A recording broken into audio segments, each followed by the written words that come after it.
G'day, my name's Brian Peters. I'm about to embark on another one of my motorcycle Australian adventures. This time I'm off to Broken Hill, leaving Brisbane this morning. Brisbane heading down to Newcastle where I'll meet my mate Ross. He's going to join me this time. From Newcastle we're going up to Bathurst and on to Parkes with the dishes. From there we're going to go on to the Hay Plains and onto the Murray River at Mildura.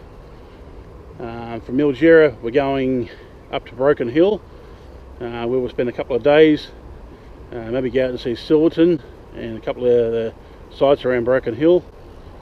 From there heading back home via Cobar, where Ross will leave me there. He'll go home to Newcastle. From Cobar I'll head off myself up to St George, back into Queensland, Outback Queensland, via Dirranbandi. From Dirranbandi back to Gundawindi and back to Brisbane. It's around about 4,000 kilometres and it should take us around 8 to 9 days. So I'm about to head off and should have a great trip.